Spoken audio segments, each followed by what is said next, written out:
예수님의 초청이라는 제목으로 이 말씀을 같이 나눕니다. 자, 예수님의 초청이라는 말씀의 제목입니다. 자, 크리스마스 하면 생각나는 게 여러 가지가 있는데 크리스마스 카드가 아마 생각날 것입니다. 저희 교회는 특별히 이 앞에 크리스마스 장식을 잘 해놨잖아요. 저녁에 번쩍번쩍하면 지나가는 차들도 잠깐 서서 보기도 하고 자전거도 가다가 이렇게 쳐다보기도 하고 길 가는 사람도 섰다 가고 사진 찍고 막 그렇습니다. 정작 우리 교인이 못 봐요. 왜? 낮에만 오니까. 금요기도 했다나 와야지 보는데 깜깜할 때 못 오니까 그 광경을 못 봐요. 그래서 제가 동영상으로 보내드린 것이 있습니다. 자, 크리스마스 하면 생각나는 게 역시 크리스마스 카드다 하는 것입니다. 자, 작년에 여러분이 크리스마스 때 몇 장 정도의 크리스마스 카드를 받았는가를 잘 생각해 보시기 바랍니다. 불과 몇십 년 전까지만 해도 크리스마스가 오면 사랑하고 존경하는 사람들에게 정성스럽게 준비한 크리스마스 카드에 마음을 담아서 실제로 자필로 써서 이렇게 보냈던 시절이 있었습니다. 그때는 크리스마스를 많이 받으면 그분은 인격이 넉넉하고 좋은 사람으로 이렇게 통하던 시대였습니다. 그래서 은근히 사람들에게 자기가 크리스마스 카드를 많이 받았다고 이 숫자를 자랑하기도 했습니다. 저도 중고등학교 때 보통 30개는 받은 것 같아요. 저에게 좀 팬클럽이 있었어요. 그래서 30개 정도 받으면 그거 자랑 아니라고 이렇게 집에다가 쫙 펼쳐놓고 막 그랬었습니다. 자, 어르신들 방이나 사무실에 가면 철사로 크리스마스 카드 걸개를 만들어요. 그래서 카드를 쭉 걸어 놓습니다. 그 어르신의 방에 들어가면 수많은 카드를 보면서 절로 고개를 숙이는 일이 있었습니다. 자, 그런데 요즘엔 크리스마스 카드를 카톡으로 보냅니다. 자, 간편하고 편리하고 신속하고 자, 이런 시대의 경향에 맞게 각종 이모티콘까지 다 해가지고 SNS 전송용 카드가 참 많이 나온다 하는 것입니다. 저도 많이 받는 편인데 자, 어떤 카드는 다른 카드랑 너무 똑같아. 내용까지. 그러면 이 카드를 받으면 못 받는 것보다는 낫잖아요. 그런데도 불구하고 그렇게 고맙지는 않다는 것입니다. 근데 2016년에 제가 우리 교회 처음 부임받아 왔을 때 우리 교회에 등록해서 1년 좀 넘게 일본어 공부 열심히 해서 일본 대학에 입학한 청년이 하나 있어요. 그런데 도쿄에서부터 수백 킬로미터 떨어진 먼 곳에서 공부하느라고 우리 교회 오지를 못해요. 근데 이 아이가 해마다 크리스마스 카드를 보냅니다. 근데 자필로 써서 보내요. 제가 유일하게 작년에 받은 종이 크리스마스예요. 나머지 다 SNS로 왔어요. 종이로 받았는데 그 카드를 읽으면 마음이 참 따뜻해진다 하는 것입니다. 자, 기네스북에 의하면 개인적으로 크리스마스 카드를 가장 많이 보낸 사람이 미국 샌프란시스코에 사는 워너 에어 하드라는 사람이었습니다. 그가 카드를 보냈는데 크리스마스 카드를 62,824장이나 보냈어요. 그래서 기네스북에 올랐습니다. 자, 한번 노력해 보세요. 62,825장을 써가지고 기네스북에 오를 수가 있습니다. 자, 그 시간, 그 비용, 그 노력, 정성, 이게 정말 대단하다는 것입니다. 자, 그런데 이 사람보다 더 많은 카드를 보내신 분이 있다. 자, 그분은 어떤 한 해의 기록을 세우기 위해서 이 카드를 보낸 것이 아니다는 것입니다. 자, 몸소 크리스마스 카드의 원본이 돼서 우리에게 전해졌다. 자, 그분의 이름이 예수 그리스도인 줄로 믿습니다. 자, 크리스마스 카드. 크리스마스가 그러면 무슨 뜻이냐는 거예요. 자, 영어로 보면 크리스마스 할 때에 메시아를 뜻하는 그리스도, 크라이스트 플러스 축일을 뜻하는 마스가 합성된 겁니다. 합성돼서 크리스마스가 된 거예요. 메시아, 그리스도로 오신 예수님께 경배드리는 날, 이게 이제 크리스마스라고 하는 뜻입니다. 자, 성경은 예수 그리스도를 증거한 책인 거예요. 성경을 딱 요약하면 예수 그리스도인 것입니다. 자, 그러고 보면 예수 그리스도가 크리스마스의 주인공이고 예수 그리스도가 크리스마스 카드고, 그렇잖아요. 자, 성경이 예수 그리스도를 증거하고 있고, 그러니 성경책이 크리스마스 카드구나 하는 것입니다. 자, 온 세상에 제일 많이 발부된 책, 성경책. 긴 역사를 가진 책, 성경책. 오늘날도 베스트셀러 1위는 성경책. 예. 성경은 세계 곳곳에 있는 민족의 언어로 번역되고 온 인류의 손에 거의 전달되고 있다 하는 것입니다. 자, 마태복음을 기록했던 마태가 주로 유대인들에게 복음을 증거했습니다. 자, 예수 그리스도가 복음이고 예수 그리스도가 크리스마스 카드입니다. 자, 마태는 유대인들에게 크리스마스 카드를 전달해 준 거예요. 그게 마태복음인 거예요. 그가 복음서를 시작하자마자 예수 그리스도가 누군지를 먼저 증거하고 있습니다. 그 방법은 뭐냐면 예수님의 족보를 소개하는 거예요. 자, 예수 그리스도의 계보라. 자, 오늘 우리가 아침에 읽었는데 읽다 보면 방언이 나와. 발음이 너무 어려워. 그래서 마태복음 1장 열심히 읽다 보면 방언이 터질지도 몰라요. 무려 17절에 걸쳐서 지루하리만큼 길게 예수 그리스도의 족보가 소개되고 있어요. 아브라함부터 예수님까지. 자, 사람 이름이 참 많이 나와서 너무 지루하고 아무 의미가 없다라고 생각되는 이 족보가 저와 여러분에게는 엄청난, 너무나 중요한 진리를 담고 있는 족보다. 이 족보와 우리와 관련이 있다는 거예요. 수천 년 전의 족보가 과연 나와 무슨 상관이 있느냐. 이 족보는 우리를 향한 예수님의 초청이다 하는 것입니다. 우리도 이 족보 속에 들어오라는 거예요. 들어오게 하기 위해서 예수님이 우리를 초청하셨다. 그게 크리스마스라는 것입니다. 자, 예수님의 초청이 어떤 거냐? 첫째는요, 영원한 복, 영원한 나라로 우리를 초청하셨다. 믿습니까? 유대인들에게 있어서 족보는 굉장히 중요해요. 성경에 보면 족보가 참 많이 나와요. 자, 이스라엘 민족은 어느 민족에 비해서 가히 가계와 혈통을 굉장히 중요시하는 민족입니다. 자, 그래서 마태는 그들이 그토록 중시하는 조상 아브라함과 다윗이 예수님과 연관되어 있다는 것을 증명하면서 이 복음서를 시작하는 것입니다.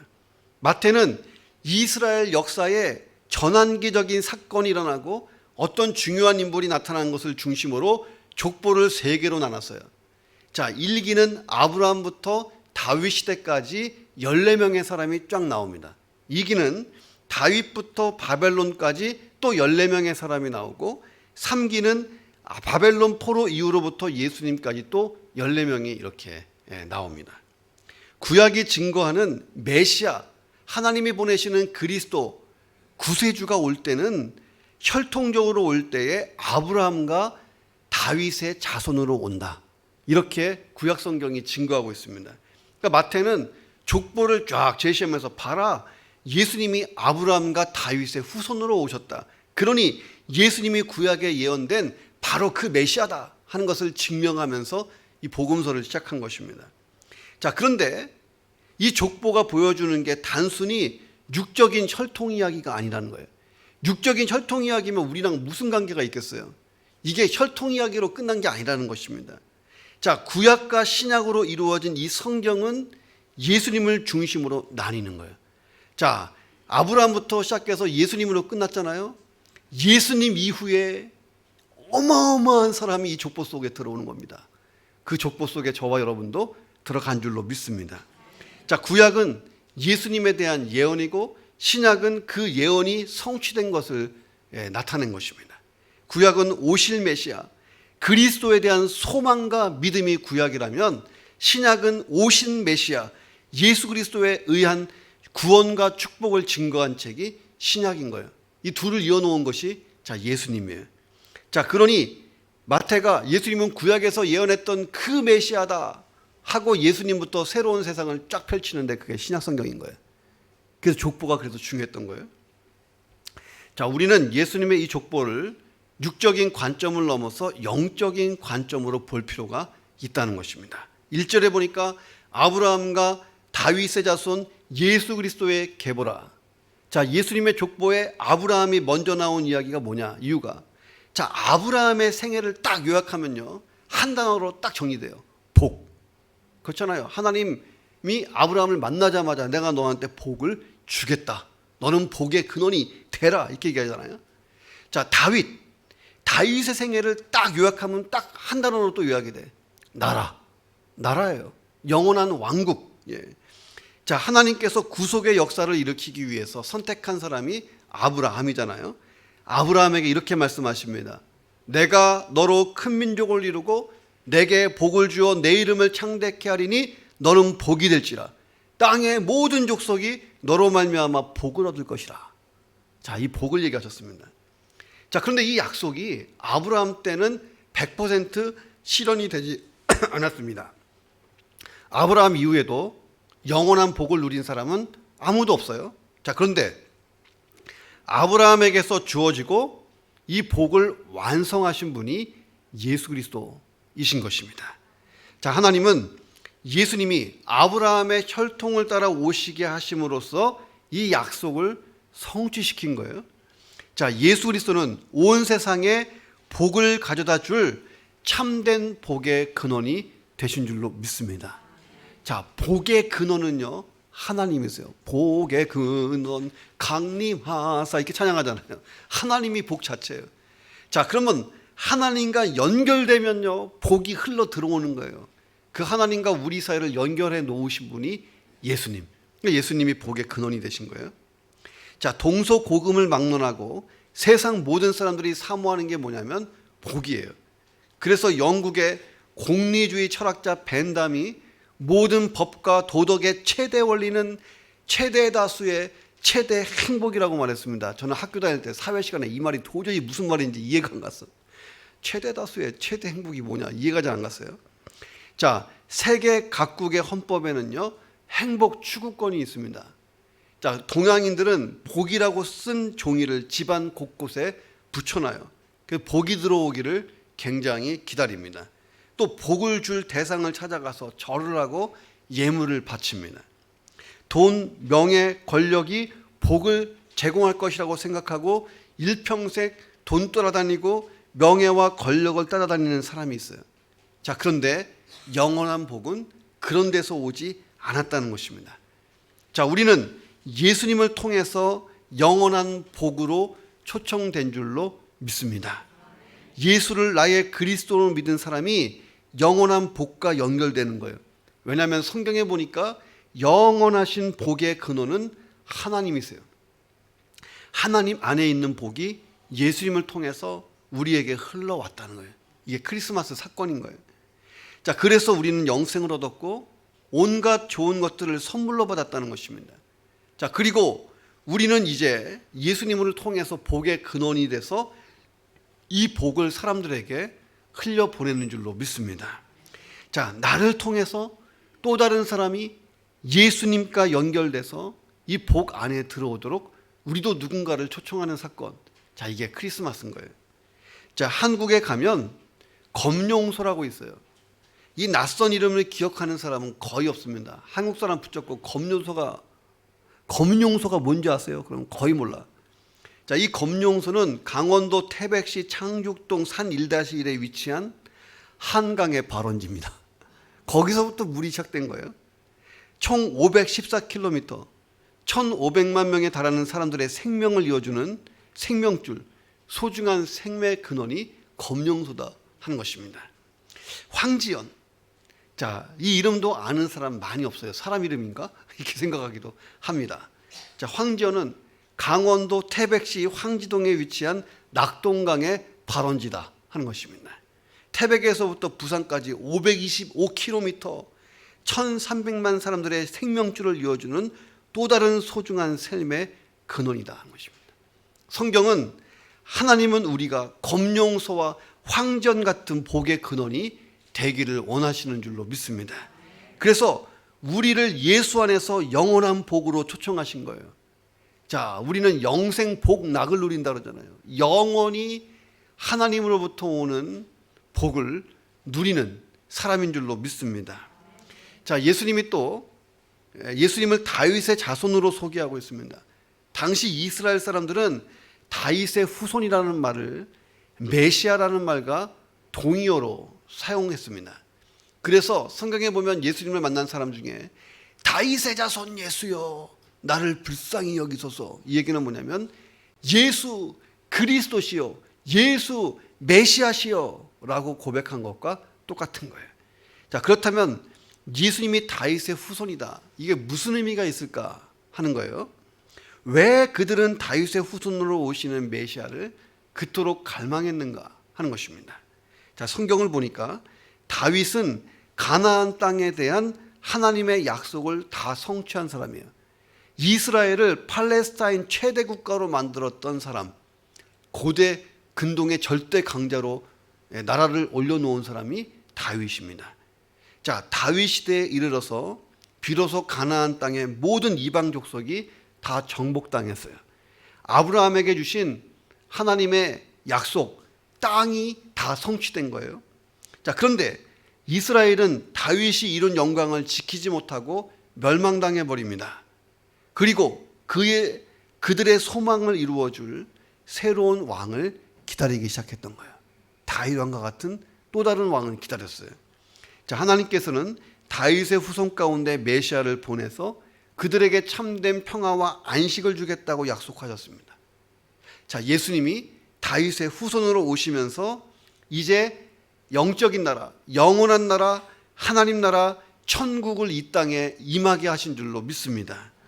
자, 예수님은 하나님이 모든 민족을 구원하기 위해서 보내신 다윗의 아들 곧 왕이시다는 거예요. 자, 그래서 예수 믿는 사람은 이제부터 나라를 얻는 거예요. 어떤 나라?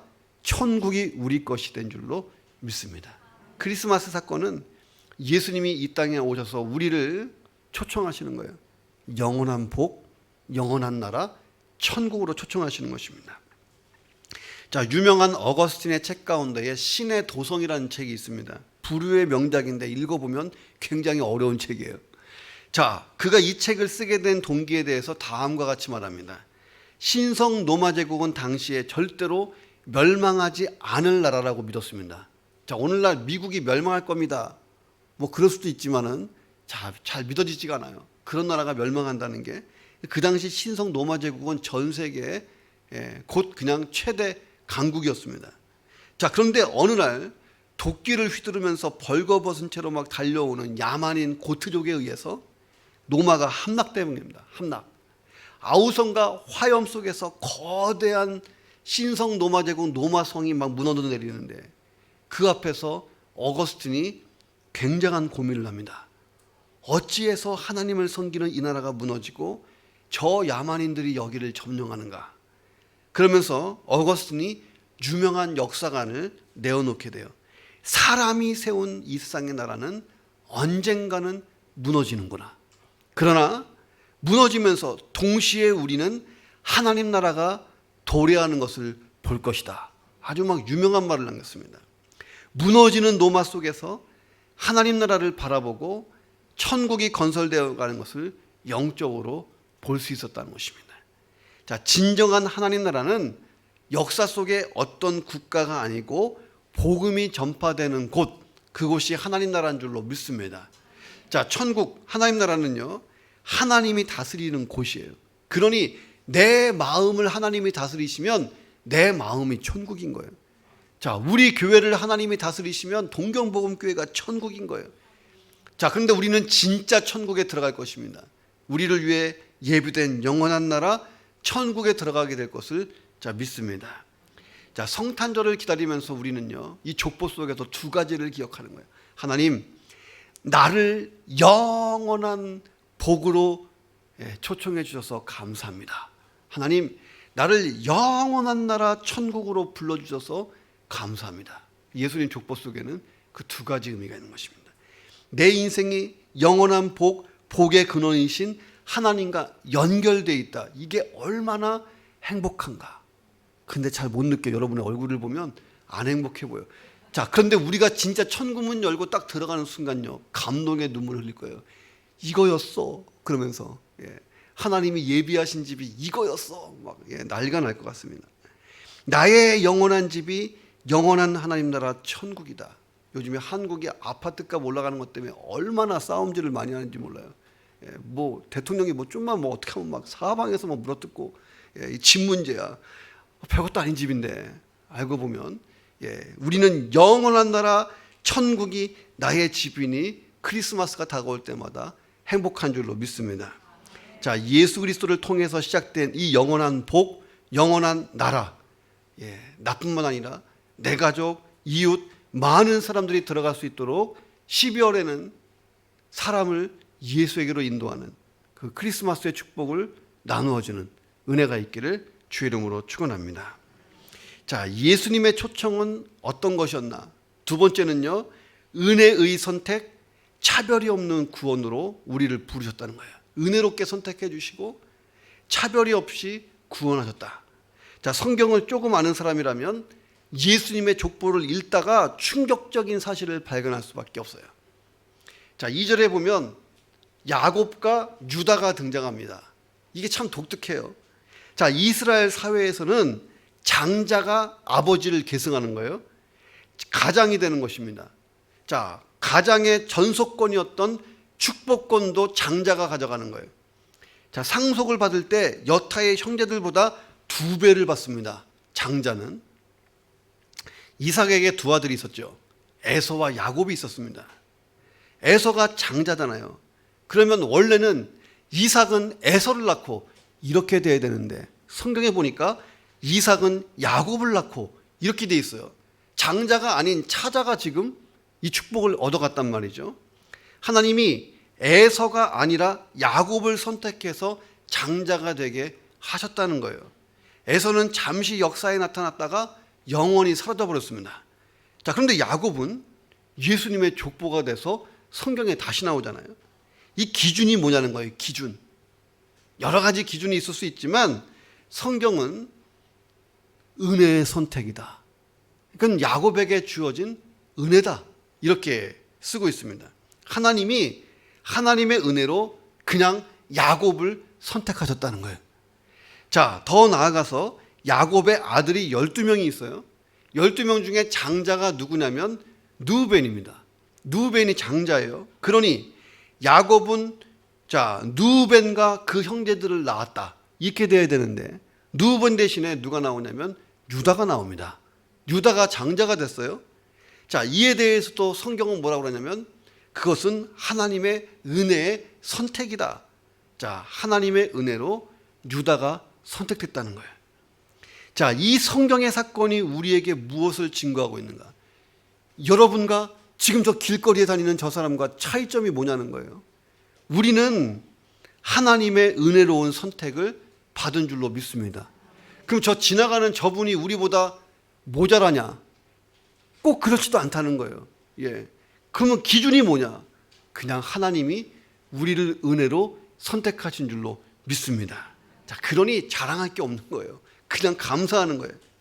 자, 내가 예수 그리스도를 믿은 것이 아니고 믿어준 것은 더더욱도 아니고 하나님의 그 은혜, 오직 하나님의 은혜로 내가 예수 그리스도를 믿게 된 줄로 믿습니다. 이게 정답이에요.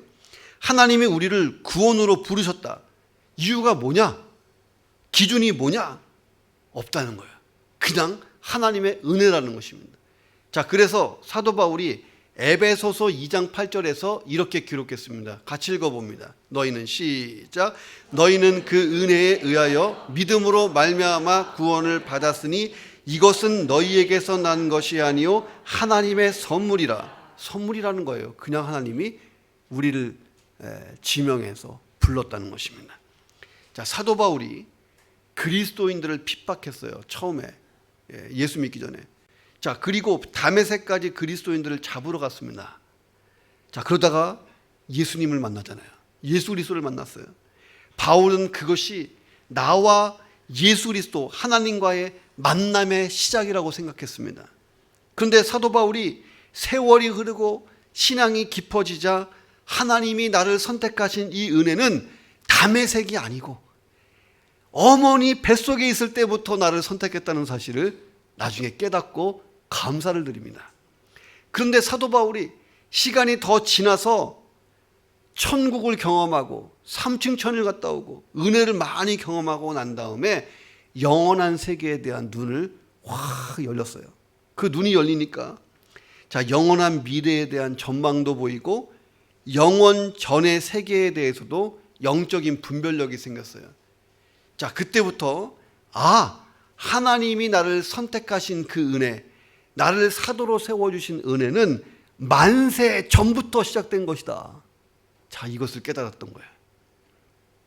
하나님이 저와 여러분을 예수 믿게 한 것은 만세 전부터 선택된 은혜인 줄로 믿습니다. 자, 나를 구원하신 하나님의 은혜가 얼마나 빈틈없는 계획 가운데 일어났는가 하는 것입니다. 자, 내가 무엇이기에 나라는 존재가 얼마나 중요하기 때문에 하나님이 그렇게까지 하셨을까? 자, 왜 나를 선택하셨을까? 자, 이걸 생각할 때마다 우리는요, Amazing Grace라고 얘기하는 거예요. 옆 사람 얼굴을 쳐다보면서 한번 인사합니다. Amazing Grace네요. 그냥 Amazing Grace인 거예요. 자, 예수님의 족보에 보면요, 도저히 올릴 수 없는 아주 추악한 행적이 남아있던 사람들의 이름이 올라왔어요. 먼저 다말, 라합, 룻, 밧세바, 마리아 5명의 여자 이름이 나옵니다. 여성 이름.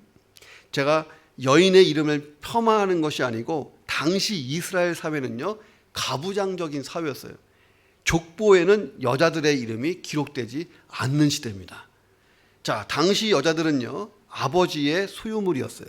시집가면 남편의 소유물입니다. 그래서 사람 수를 셀 때 여자는 세지 않습니다. 그러나 재산 목록을 셀 때는 재산 목록 속에는 들어갑니다. 자, 마리아를 제외하면요, 모두 문제가 있는 여인들이고 이방 여인들입니다. 다말, 가나안 출신 여자였어요. 시아버지 유다를 속이고 시아버지와 동침해서 아들을 낳았어요.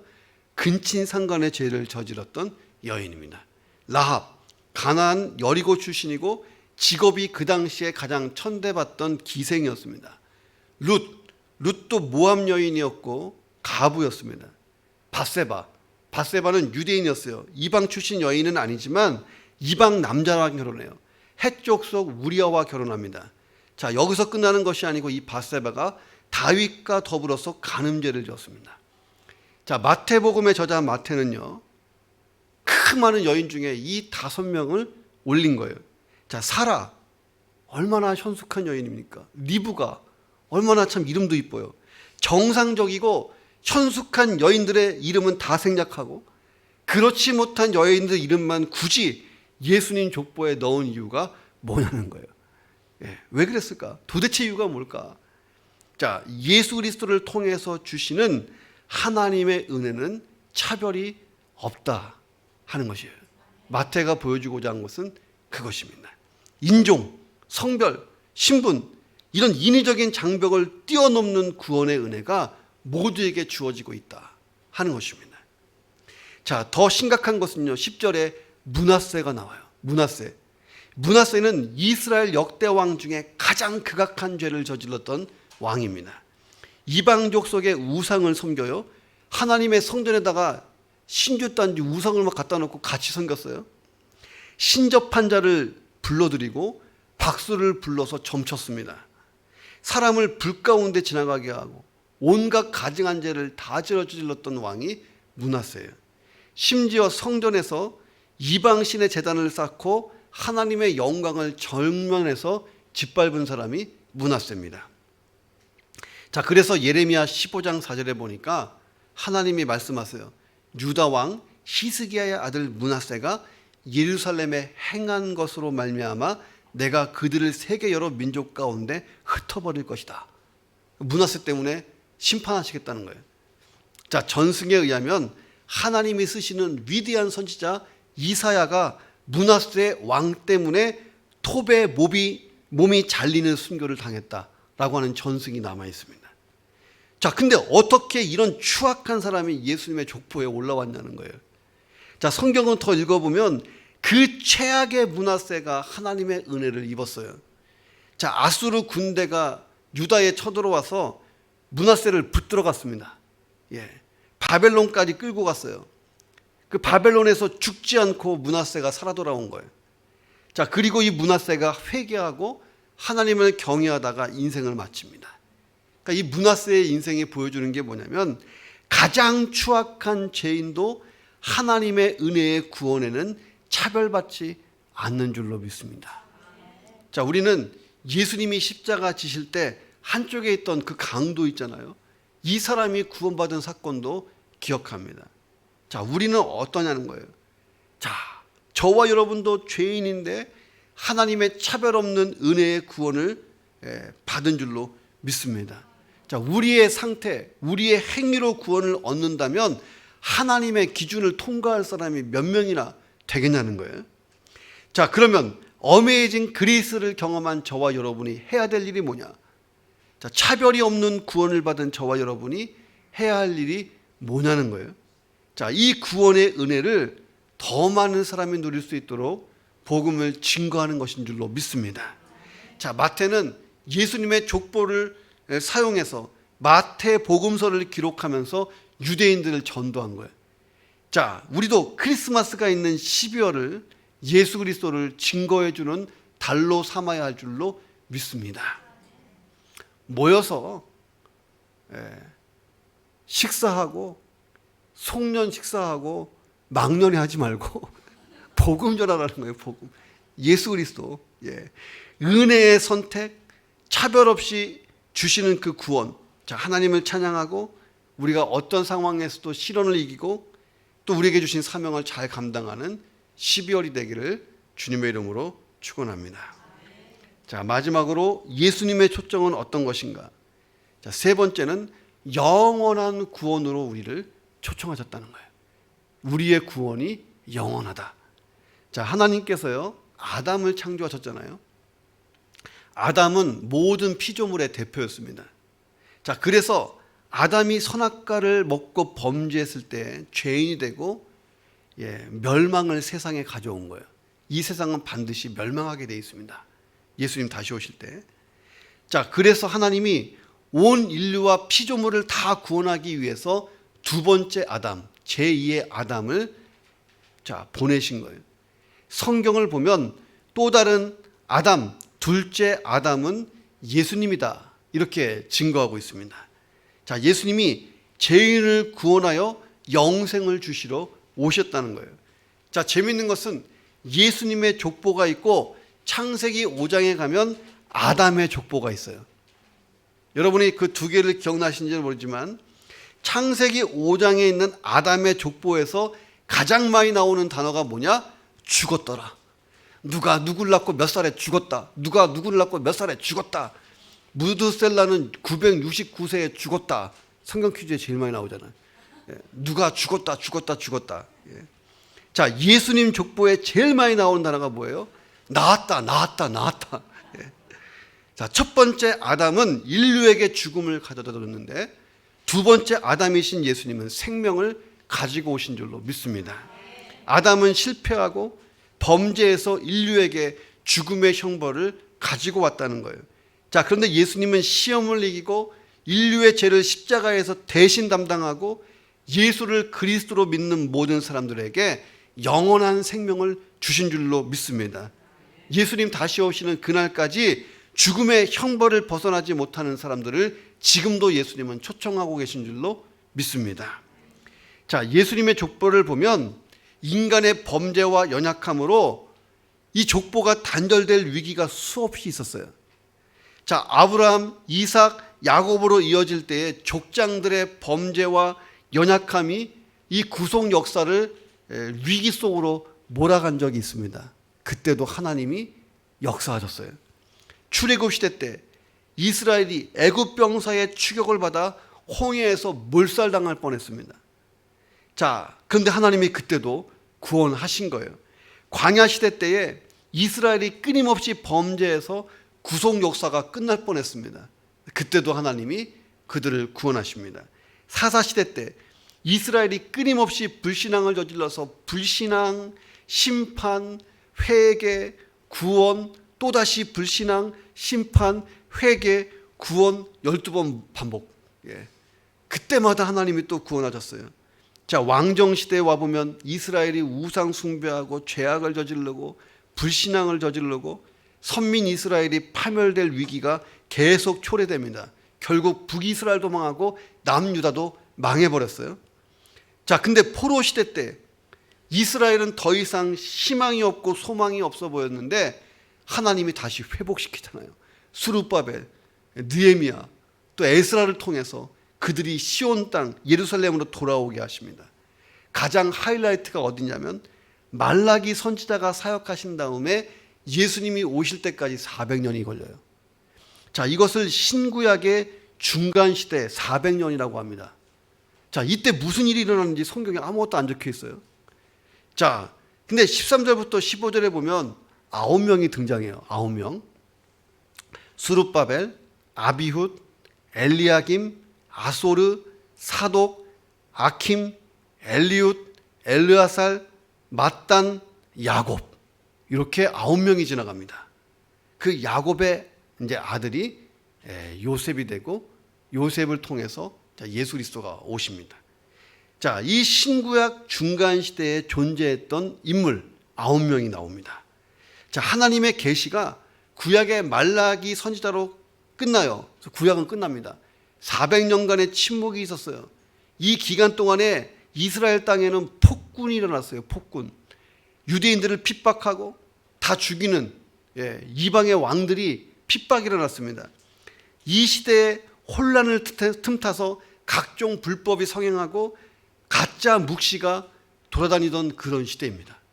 자, 근데도 불구하고 하나님의 구원 역사는 계속됐다. 아브라함, 다윗을 이어서 이 9명으로 해서 예수님까지 연결되고 있습니다. 숱한 위기 속에서 하나님의 구원 역사는 단 한순간도 단절되지 않고 예수님에게 이어졌다. 그래서 이 9명이 중요한 거예요. 발음하기는 좀 어렵지만, 자, 400년의 침묵을 깨고 예수님이 메시아 그리스도로 세상에 오셨다는 거예요. 자, 그게 16절입니다. 야곱은 마리아의 남편 요셉을 낳았으니 마리아에게서 그리스도라 칭하는 예수가 나시니라. 예. 근데 재밌는 게 요셉이 예수를 낳았다라고는 안 해요. 마리아에게서 그리스도라 칭하는 예수가 나니라. 천주교는 마리아를 굉장히 중요시 여기는데 그것도 문제가 많아. 자, 예수님은 누가 오게 하신 거예요? 하나님이 성령으로 잉태하게 하시는 거잖아요. 예, 성령으로 잉태된 것이 더 중요하지 마리아를 통해서 온 것은 중요하지가 않다는 거예요. 자, 17절에 보면 예수 그리스도의 족보에 대한 종합적인 결론이 나와요. 그런즉 모든 대수가 아브라함부터 다윗까지 14대요. 다윗부터 바벨론으로 사로잡혀 갈 때까지 14대요. 바벨론으로부터 사로잡혀 간 후부터 그리스도까지 14대라. 이 42명 사람 이름만 외우면 성경 다 외운 거예요. 쫙 연결되는 것입니다. 자, 마태가 기록한 예수님의 족보는요, 양적으로는 17구절밖에 안 돼요. 근데 실제 역사를 보면 2000년이 넘는 어마어마한 장구한 세월에 대한 기록이라는 것입니다. 이 세월에 이스라엘 백성의 역사는요, 마치 거대한 강물처럼 3번의 구비를 돌면서 쉼없이 흘러내려가서 그리스도의 탄생이라고 하는 목적지에 도달했다. 이게 족보의 의미입니다. 하나님의 구원 역사가 완성되기까지 절대로 멈추지 않았다는 거예요. 이게 무엇을 의미하느냐? 자, 예수님이 메시아 그리스도로 오심으로 새 역사가 시작된 것은요, 하나님의 능력으로 된 줄로 믿습니다. 인간의 지혜와 능력으로 이 족보의 역사가 불가능했다는 거예요. 자, 그래서 우리가 받은 구원도 상실되지 않는다. 왜? 내 힘으로 내가 구원을 지키는 것이 아닌 줄로 믿습니다. 하나님께서 한번 우리를 구원하셨으면 천국에 갈 때까지 우리 구원이 영원하도록 지키시는 줄로 믿습니다. 그러니까 우리가 한번 받은 이 구원은 영원한 구원이니까 우리는 영원한 구원으로 초청을 받은 줄로 믿습니다. 자, 구약의 이스라엘 백성들은 메시아로 오실 예수님을 기다렸어요. 고도소서 임마누엘, 그 찬양도 있잖아요. 기다리는 거예요, 예수님을. 자, 그런데 우리는 영원한 구원을 완성하실 다시 오실 예수님을 기다리는 줄로 믿습니다. 자, 성경에 보면 예수님에 대한 약속이 450개 정도가 있다 그래요. 그 약속이 다 이루어지고 하나만 딱 남은 거예요. 그건 뭐냐면 예수님의 재림만 남은 거예요. 앞에 것은 다 끝났어. 자, 499개가 다 이루어졌다면 나머지 하나, 예수님의 재림, 이제 이게 시간 문제인 줄로 믿습니다. 오늘도 우리는 그날을 향해서 가는 거예요. 자, 저와 여러분이 다시 오실 예수님과 함께 영원한 구원을 누리고 영원한 하나님 나라에서 영원한 복을 누리고 영원히 사는 소망으로 행복한 크리스마스 12월이 되기를 주의 이름으로 축원합니다. 자, 그런데 세상에서 진짜 나쁜 사람 중에 진짜 나쁜 사람이 누구냐? 이 영원한 복, 영원한 생명, 영원한 구원, 영원한 나라의 비밀을 혼자만 알고 있는 사람. 나쁜 사람이에요. 그렇잖아요. 예. 은혜의 선택, 차별이 없는 구원을 받지 못하도록 이웃이나 내 가족을 내버려 두는 사람이 진짜 나쁜 사람일 거예요. 자, 그러면 멸망을 향해 가는 사람들에게 크리스마스 카드의 본체 되시는 예수 그리스도 전달해야 될 줄로 믿습니다. 제가 1998년에 남문 침례교회라는 곳에서 청년부를 지도하고 있었어요. 크리스마스 이브 행사를 교회에서 안 했습니다. 그날은 아이들하고 상의해갖고 청년들과 함께 거의 한 달 동안 크리스마스 카드를 5,000장을 만들었어요. 5,000개를 애들이 막 자기 월급 받은 거에서 헌금하고 그래서 카드를 구입을 했어요. 5,000장. 말이 5,000장이지 엄청난 양입니다. 카드에 적힌 내용이 뭐냐면 성탄의 주인공 예수 그리스도를 증거하는 거예요. 자, 카드에 성탄의 의미를 적고 다음날 드리는 성탄 예배에 초청장 같이 집어넣어서 12월 24일 날 저녁 7시에 역전 광장에다 부스를 설치하고 온 교인이 성탄 찬양을 부르면서 역전 출구로 나오는 주민들에게 크리스마스 카드를 나눠줬어요. 자, 사람들은요 버리려다가 자필로 쓴 크리스마스 카드를 받고 굉장히 고마워했습니다. 그러니까 어떤 할아버지는 갖다 다시 왔어요. 왜 왔냐니까 지갑에다 돈 꺼내서 용돈 주고 갔어. 왜 주셨냐면 처음 받았대. 자필로 쓴 크리스마스 카드. 그런 할아버지도 있었습니다. 자, 저와 여러분이 성탄이 있는 12월에 크리스마스 카드 대신 예수님을 누구에게 전달해 줄까 생각해보는 한 주간 되기를 주님의 이름으로 축원합니다. 기도하시겠습니다. 하나님, 우리를 영원한 복, 영원한 나라로 초청하시고 은혜의 선택, 차별이 없는 구원으로 초청하시고 영원한 구원으로 초청하셨으니 감사합니다. 이 은혜에 감사하며 예수 그리스도를 증거하는 12월이 될 수 있도록 역사해 주옵소서. 우리 통성으로 한번 기도합니다. 하나님 아버지 감사합니다. 예수님이 이 땅에 오시는 크리스마스는 그런 날입니다. 우리를 영원한 복으로 초청하신 날이요, 우리를 영원한 나라로 초청하신 날이요, 은혜로 선택하시고 차별이 없는 구원으로 우리를 초청하시고 영원히 우리의 구원을 지키시기 위하여 초청하신 하나님 위대한 날, 감사의 날, 아버지 감격스러운 크리스마스입니다.